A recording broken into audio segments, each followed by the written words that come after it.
This is the first time I'm getting into a Mk8 Golf.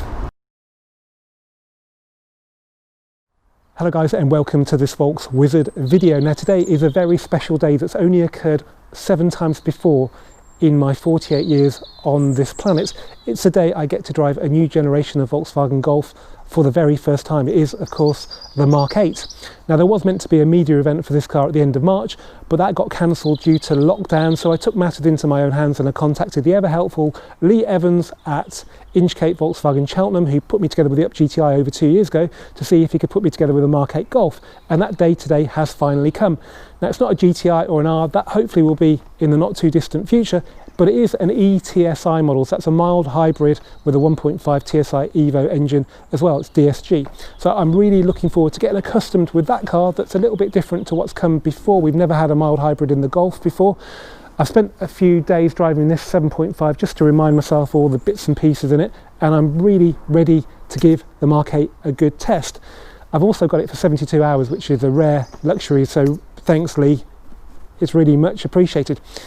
So today's video will be just a first impressions video. I'm not going to give you any opinion on the car today if I can avoid it, because I want to get to learn it. There are so many different things about this car. It's going to take a bit of time to learn. It's not like getting in a Mark II Golf where you turn the key and you're off. There's so much to adapt to, but in theory, once you adapt to it, your ownership of the car should be richer, more fulfilling. So without any further ado, let's get down to Inchcape Volkswagen Cheltenham to go and drive the Mk8 Golf.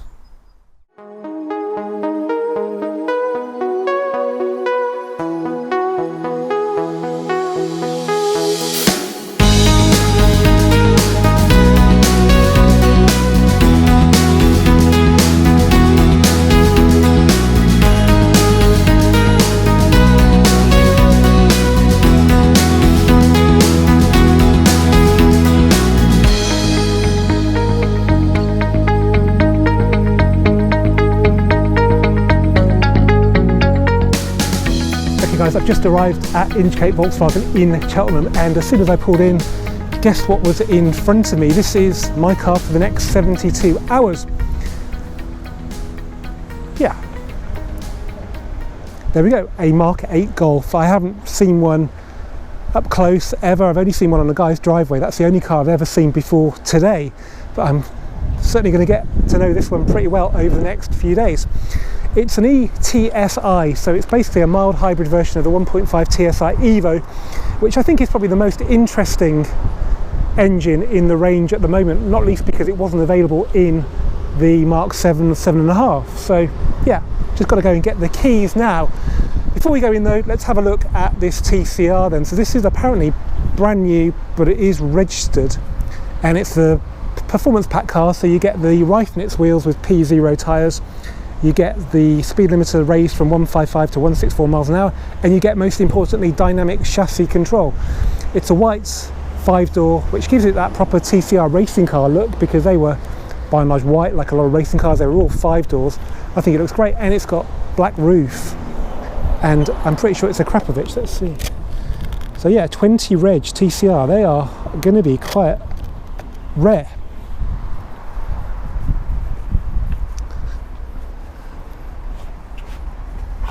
Yep, there's the Krapovich. So that is a great looking car. I hope Mk8 GTI can look at least as good as this. It's going to have a hard time, I think. Okay, enough about TCRs. Let's go and get the keys to the Mk8 Golf. Okay, the big moment has arrived, and I've got the key to the Mk8 Golf. It's a bit different to what we're used to. It's piano black and silver. There's no blade I can see, so it must slot in somewhere. I've got no idea. Apparently the TCR is reserved to somebody, so we're all too late for that, but I'm sure Lee can find you another one if you want one. Another distraction on the way to the Mk8 is this rather lovely S6. So this is basically a detuned RS6 V8 twin turbo in a normal saloon body, not particularly stealthy in this colour, which is probably Sepang blue, but my word, that is a very rare and stunning car. Sorry. Right, so here is my car for the weekend then. So let's take it all in then. So today is really just to show you the car, not to give you any of my opinions on it, because I don't know it yet. It's going to take a bit of time to learn it. But let's start with the front then. So it's different to the Mark 7. The headlights look like they've been put in upside down. To me, it looks like a bit of a upset emoji with the eye sort of slanting downwards. But it doesn't look bad. I think you get used to it. The only problem is it looks different at the front to Mark 7 7.5. The side though looks surprisingly similar really. They've dropped the mirrors down an inch or two from the window line, much like a Peugeot, but the actual profile of the panels looks surprisingly similar really. The dagger badges continue. This is the style model. It's about £29,000 and this car's got about 1,000 and a bit worth of options, so not an awful lot. So pretty much everything you see is going to be standard. The only options are the wheels, which are 350 quid. Upgrade, I think they're the same size, they're just a different style to standard. The paint's 375. We've got a rear view camera, which is just under 300, I think, and we've got privacy glass as well. So those are the only options. So yeah, everything else is standard. At the back then, it's a bit like a T-Roc, although having said that, there's a T-Roc. No, it is quite like a T-Roc, apart from this is smooth now. T-Roc has got a swage in it. I actually prefer the Golf, I think. But the layout of the lights, the badge, it's all pretty similar. We've got the new Volkswagen badge and the Golf lettering. Bumper looks very similar to sort of the last of the 7.5s really. It's not bad. I don't think white does it any favours. Yeah, not bad. Right, let's get into a Mark 8 Golf for the first time. It's not keyless, so I need to press this button. I'll just put my bag in the boots for the first time in a Mark 8. So this is very familiar. It's the same size as a Mark 7. It's got a space saver spare wheel there, so that looks identical. I think there's maybe a bit of difference in the through load hatch. And that looks a bit like a Mark 2 Golf parcel shelf. Quite like that. Yeah.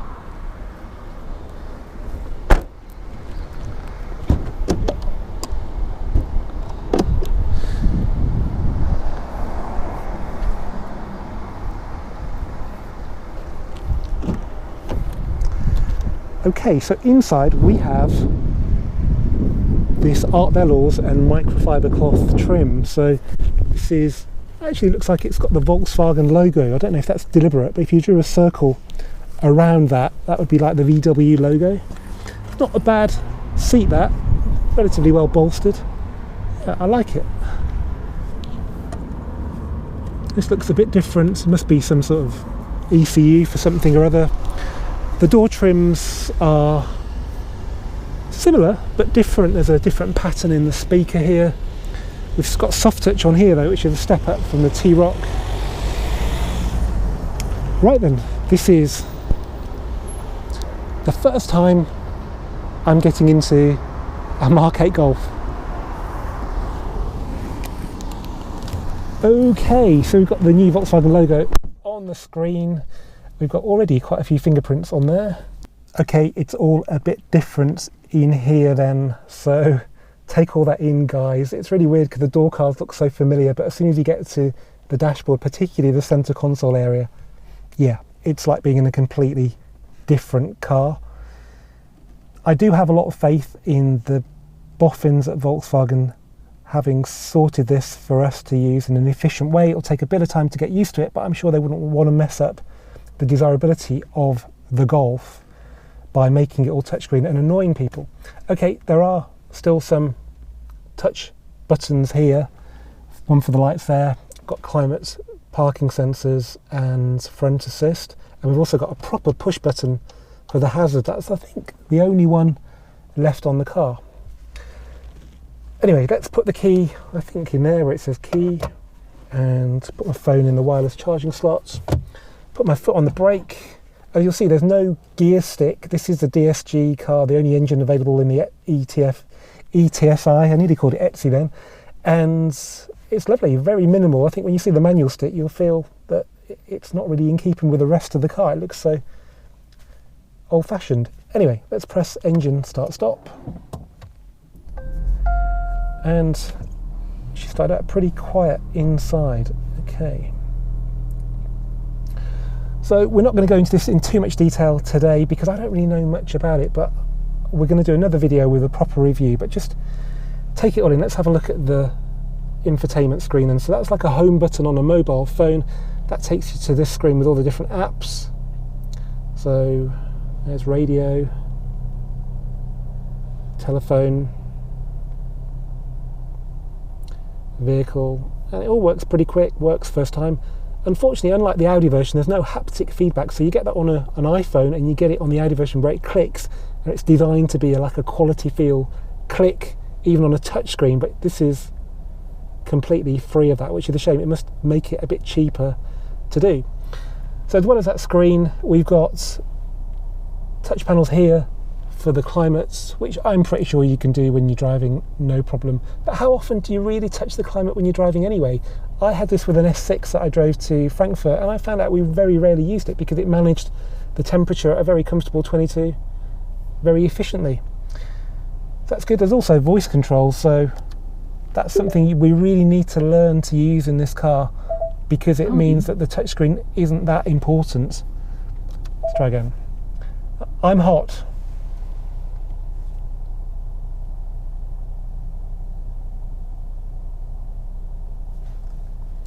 So that's my fault. I confused it. Let's try again.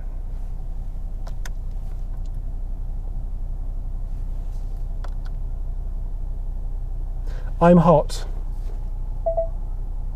Sure, it will get cooler at the front right shortly. That's pretty cool, I think.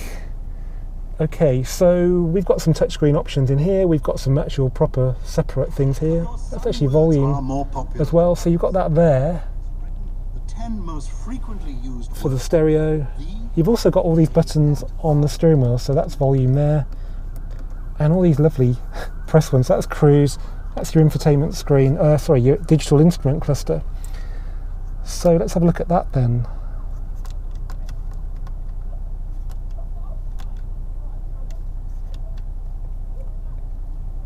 View, okay. So we've got some dials. We've got probably front assist maybe. We've got navigation. I wonder if you can have it on both screens. Sorry, I can't resist this because there's always a bit of an issue with the old ones. Wow, yeah, look at that. We've got it on the two screens. How cool is that? Will it actually work if we're going somewhere? Let's find out. So let's try touchscreen. Take me to Gloucester.